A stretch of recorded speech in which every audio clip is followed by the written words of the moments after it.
అందరికీ నమస్కారం. Welcome to our channel.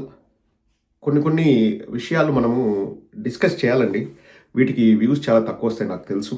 ఎందుకంటే మనం ఏదైనా రంజింపజేసే విధంగా వీడియోలు చేస్తే ఎక్కువ మంది చూస్తారు. ఎందుకంటే మాకు ఆట విడుపుగా ఉండాలి, నవ్వుకోవాలి, లేకపోతే మాకు ఎక్కువ ఈ కరెంట్ ఇష్యూస్ పైన మనం వాడు మనల్ని విమర్శిస్తుంటే అది బాగుంటుందనేది హ్యూమన్ సైకాలజీ అండి.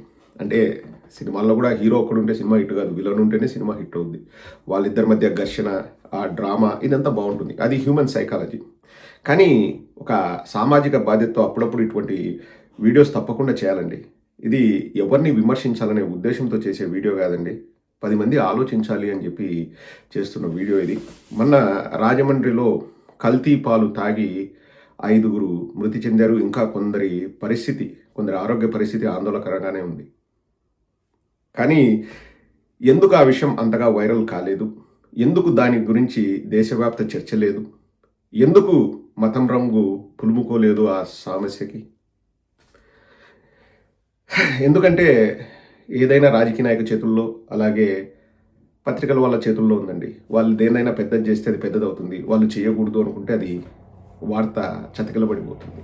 ఇక్కడ నేను మళ్ళీ ఈ విషయాన్ని రాజకీయం చేయదలుచుకోలేదండి. అందుకే 2-3 రోజుల నుంచి వీడియో చేయలేదు. నేను ట్విట్టర్లో కూడా తప్పు చేసిన వాళ్ళకు శిక్ష పడాలి అని చెప్పేసి మాత్రం రాశాను. ఇక్కడ చంద్రబాబు నాయుడు గారు, లేకపోతే పవన్ కళ్యాణ్ గారు ఇంకొకరు కారణమని మాత్రం నేను చెప్పను. కానీ ఖచ్చితంగా వ్యవస్థల్లో లోపాలే ఈ మరణాలకు కారణాలండి. ఇప్పుడు ఆ పాలు విక్రయించిన వ్యక్తి పేరు అడ్డాల గణేశ్వరరావు.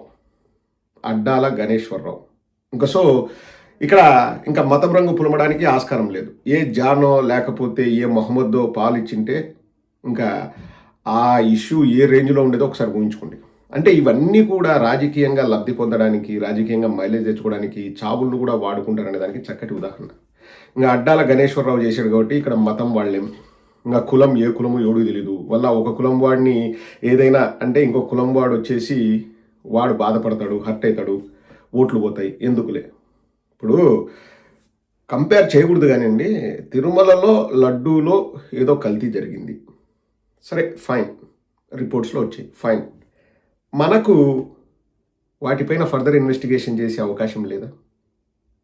ఇంకా కూలంకుషంగా వివరాలు తెలుసుకునే ఆస్కారం లేదా? కానీ అక్కడ రాజకీయానికి అవకాశం ఉంది. ఎందుకంటే జగన్మోహన్ రెడ్డి గారి మత విశ్వాసాన్ని బూచిగా చూపించి దాన్ని పెద్దది చేస్తాం మనం.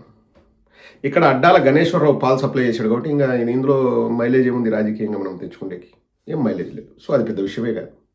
ఇప్పుడు నేను ఎక్కడా కల్తీ చేసే వాళ్ళని వెనకేసుకురావట్లేదండి. అక్కడ తిరుమలలో కూడా నేను వెనకేసుకురావట్లేదు, ఇక్కడ అడ్డాల గణేశ్వరరావుని కూడా నేను వెనకేసుకురావట్లేదు. కానీ తప్పులు ఎక్కడ జరుగుతున్నాయంటే ఇక్కడ రాజకీయ నాయకులు ప్రథమ బాధ్యులైతే వ్యవస్థల్లో పనిచేసే వాళ్ళు అతిపెద్ద పాత్ర పోషిస్తున్నారండి ఇటువంటి మరణాల వెనుక.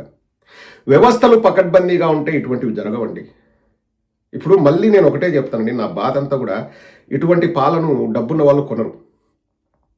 అతను ఎలా ఎక్కువ మందికి పాలు అమ్ముతున్నాడు, ఒక 5 రూపాయలు తక్కువకి ఇస్తాను, ఒక 10 రూపాయలు తక్కువకి ఇస్తాను అంటే ఆశపడి కొనేదేవుడు దిగువ మధ్యతరగతి పేదవాళ్ళు. వాళ్ళు మాత్రమే కొని ఇలా ప్రాణాలు కోల్పోతున్నారు. వాడు పెద్ద పెద్ద మంత్రుల ఇంటికి లేకపోతే ముఖ్యమంత్రుల ఇంటికి అటువంటి పాలు సప్లై చేస్తారా? చెయ్యరు, తీసుకోరు. వాళ్ళ టార్గెట్ అంతా కూడా పేదవాళ్ళే. వ్యవస్థలు బాగలేనప్పుడు ఇబ్బంది పడేది, సర్వం కోల్పోయేది పేదవాడే అండి. జగన్మోహన్ రెడ్డి గారి తప్పన కూడా అదే. వ్యవస్థల్ని గాడిలో పెడితే మనం ఏదైనా కానీ పరిపాలన చక్కగా చేయొచ్చని కొంచెం స్ట్రిక్ట్గా ఉన్నమాట వాస్తవం. ఇప్పుడు నేను అందరినీ అనట్లేదండి, బట్ ఇదైతే ఖచ్చితంగా నేను కూడా గమనించాను. కొంతమంది మాట్లాడుతుంటే నేను కూడా విన్నాను. ఇప్పుడు 9 గంటలకు మీరు వచ్చేసి పాఠాలు చెప్పండి అంటే టీచర్లకు బాధ అయితే ఇంక ఎట్లండి? ఇప్పుడు నువ్వు ఉద్యోగం తీసుకునేటప్పుడే నువ్వు నాకు ఇంత జీతం ఇస్తారు, నేను ఈ టైం నుంచి ఈ టైంకి రావాలి అన్నీ తెలిసి నువ్వు ఉద్యోగం తీసుకుంటావు. నన్ను 9 గంటలకు రమ్మంటే నాకు నొప్పి అంటే, నేను మళ్ళీ చెప్తున్నానండి, అందరి గురించి మాట్లాడట్లేదు. ఎవరైతే జగన్మోహన్ రెడ్డి గారు 9 గంటలకు రమ్మన్నారో అది తప్పన్న వాళ్ళ గురించి నేను మాట్లాడుతున్నాను. లంచాలు తీసుకోకూడదు. లంచాలు తీసుకోకపోతే ఇటువంటివి జరిగే ఆస్కారమే లేదండి. 0%. ఇప్పుడు పోలీసులు లంచాలు తీసుకోవద్దు అంటే మేము ఎట్లా బతకాలని పోలీసులు అంటే, ఇప్పుడు పోలీసు ఉద్యోగం నువ్వు తీసుకునేటప్పుడు నీకు ఎంత జీతం వస్తుంది, నీ డ్యూటీ ఏంటి, ఆ డ్యూటీకి ఉన్న రెస్పాన్సిబిలిటీ ఏంటి అనేది అందరికీ చెప్తారు. నేను జీతం కోసం రాలేదు, నేను లంచాలు తీసుకొని ఇంకా ఎక్కువ సంపాదించుదామని చెప్పేసి నేను పోలీసుని అయినాను అంటే ఇంకా వ్యవస్థలు ఎక్కడ బాగుపడతాయి? ఇక్కడ నేను ఎవరిని ఒక వ్యక్తిని నిందించట్లేదండి. ఎప్పుడైతే ఈ లంచాలు అన్నవి తగ్గిపోతాయో, వ్యవస్థలు పకడ్బందీగా ఎప్పుడైతే ఉంటాయో అప్పుడు మాత్రమే ఇటువంటి వాటిని మనం అరికట్టవచ్చు. రాజకీయ నాయకులు వచ్చేసి ఎన్ని ఊకదంపుడు ఉపన్యాసాలు ఇచ్చినా, వాగ్దానాలు ఇచ్చినా ఏం మార్పు రాదండి. ఏమి మార్పు రాదు. సామాన్యుడు ప్రాణాలు కోల్పోతూనే ఉంటారు. ఇప్పుడు వాడికి ఆ పాలు విక్రయించడానికి ఎవరు పర్మిషన్ ఇచ్చారు? ఏ వ్యవస్థ పర్మిషన్ ఇచ్చింది? ఉండాలి, పకడ్బందీ వ్యవస్థ ఉండాలి. నువ్వు పాలు అమ్ముతున్నావు, నువ్వు ఎక్కడ ఆ పాలు కొనుగోలు చేస్తున్నావు, ఎక్కడ వాటిని శుద్ధి చేస్తున్నావు, నీకు పర్మిషన్ ఉందా? ఏ అధికారి పర్మిషన్ ఇచ్చారు? ఇప్పుడు అదే లంచం తీసుకునే అధికారి ఉన్నాడు అనుకోండి, సార్ ఏదో పాలు అమ్ముకుంటున్నా, నాకు పర్మిషన్ ఏంటి సార్ అంటే, లంచం తీసుకొని వీడి ఏ ప్రమాణాలు పాటించకపోయినా నువ్వు అమ్ముకోపు అన్నాడు అనుకో, ప్రాణాలు గాల్లో కలిసిపోతాయి. వ్యవస్థల లోపం వల్లే ఇటువంటివి జరుగుతున్నాయండి. తిరుమల కూడా ఇప్పుడు అక్కడ తిరుమలలో పనిచేసే వాళ్ళు సిట్టు రిపోర్ట్లోనే చెప్పారండి, 50,000 సెల్ ఫోన్ కోసం బోలేబాబా డైరీ దగ్గరికి వెళ్ళి ఇక్కడ అన్నీ బాగున్నాయని చెప్పేసి సర్టిఫికేట్ ఇచ్చారు అని 3 పేర్లు కూడా సిట్ రిపోర్ట్లు ఉన్నాయి. 50,000 సెల్ ఫోన్ కోసం అంట. ఇప్పుడు ఎలా ఉండాలంటే, ఆ వ్యక్తి తప్పు చేస్తున్నాడు అంటే దొరికితే ఎంత పెద్ద శిక్ష ఉండాలంటే ఇంకా లైఫ్లో వాడికి మళ్ళీ ఉద్యోగం రాదు అన్న భయం వాడికి ఉంటే అండి ఎవడు కూడా తప్పు చేయడు. ఏముందిలే, దొరికినా నేను బయటికి ఎట్లా రావాలో నాకు తెలుసు, నా దగ్గర ప్లాన్ బి ఉంది, నేను ఇంకొకరికి డబ్బు కొడతా, మా కులపోడు దాంట్లో పెద్ద పొజిషన్ ఉన్నాడు, మా మతమోడు దాంట్లో పెద్ద పొజిషన్ ఉన్నాడు, నన్ను బయటికి వాడే విడిపిస్తాడు, నేను మళ్ళీ బయటకు వచ్చేసి నేను పెద్ద మనిషిలాగా చలామణి అవుతా అనే లూప్ హోల్స్ ఉంటే ఇటువంటివి జరుగుతూనే ఉంటాయండి. ఏ ప్రభుత్వమైనా జరుగుతూనే ఉంటాయి. వ్యవస్థలు పకడ్బందీగా లేకపోతే, ఇప్పుడు సింపుల్ అండి, ఒక పోలీసు ఉద్యోగం, నేను ఇది నాకు కరెక్ట్గా శాలరీ ఎంత వస్తుందో నాకు తెలీదు, చెప్తున్నా, ఒక 80,000 అనుకోండి ఒక సబ్ ఇన్స్పెక్టర్కి. నేను ఆ 80,000 కోసమే నేను ఉద్యోగంలో చేరుతున్నాను, ప్రజల్ని రక్షిస్తాను, ప్రజల్ని రక్షించడం నా బాధ్యత, నా డ్యూటీ నేను చేస్తాను, నాకు ఎవడు రూపాయి ఇచ్చినా నేను తీసుకుని, ఎందుకంటే నాకు గవర్నమెంట్ జీతం ఇస్తుంది, ఆ 80,000తోనే నేను బతుకుతాను అని ఆ పోలీసు ఆలోచించినప్పుడు ఇంకా ఎవరైనా అతన్ని ప్రలోభాలకు గురి చేయాలన్నా కానీ చెయ్యలేరు. ఎక్కడ తప్పులు జరగడానికి ఆస్కారం ఉండదు.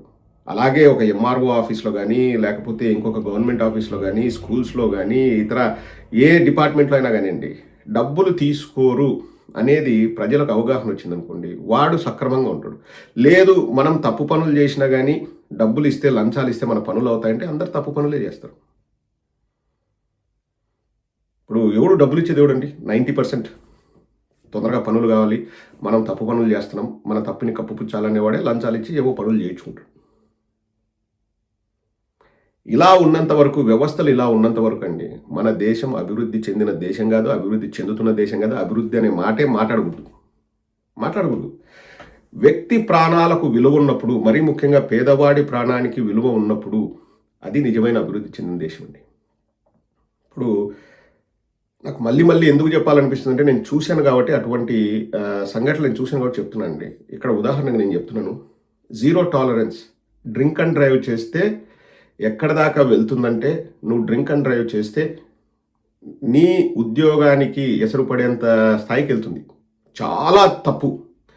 ఎవ్వడు కూడా, నాకు తెలిసి ఉంటారు మళ్ళీ తప్పులు చేసే వాళ్ళు ఉంటారు, 90% ఎవ్వరు కూడా డ్రింక్ అండ్ డ్రైవ్ చేయరండి. బికాస్ సిస్టమ్స్ అంత స్ట్రాంగ్ ఉంటాయి. ఒకవేళ డ్రింక్ అండ్ డ్రైవ్ చేస్తే పోలీసులు పట్టుకుంటే, మనం ఖచ్చితంగా వాడు ఎంత పెద్దవాడైనా ఎంత చిన్నవాడైనా వాడు తప్పు ఒప్పుకుంటే ఫైన్ వేస్తారు, లేకపోతే తగిన శిక్ష ఉంటుంది. తప్పు ఒప్పుకోకపోతే కోర్టుకు వెళ్ళి వాదనలు వినిపిస్తారు.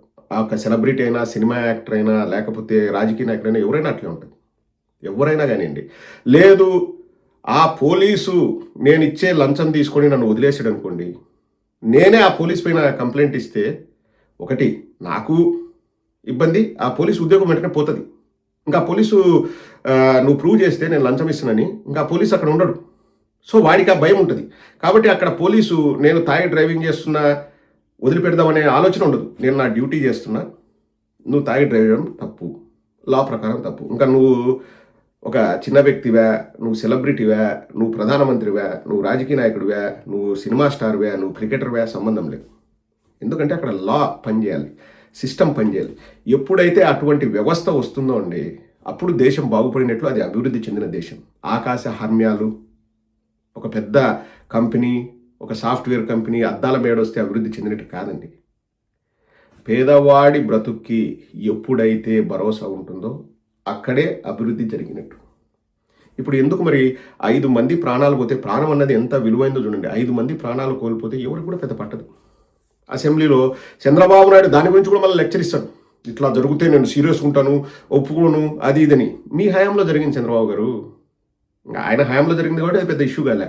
అదే ఇంకొకరి హయాంలో జరిగితే ఇంకా వాళ్ళ పచ్చ మీడియా అంటే మళ్ళీ ఇక్కడ ఏంటంటే అండి, దీన్ని మళ్ళీ రాజకీయం కోసం వాడుకోవడమే. ప్రజలకి అంతిమంగా మంచి చేద్దామన్న ఆలోచన ఎంతమంది ఆలోచిస్తున్నారు? నేను ఇది చంద్రబాబు నాయుడు నేనేం తప్పుపట్టట్లేదండి. ఆయన హయాంలో జరిగింది, ఆయన బాధ్యత.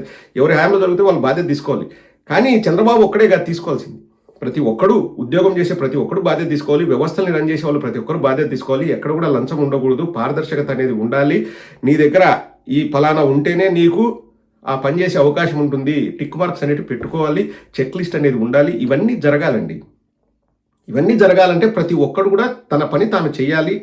తనకు ఏదైతే నిర్దేశించారో ఆ ఉద్యోగంలో జాయిన్ అయ్యేటప్పుడు ఏవైతే విధి విధానాలు ఉన్నాయో అవన్నీ తప్పకుండా పాటిస్తే వ్యవస్థలు అన్నవి అవే చక్కగా నడుస్తాయండి.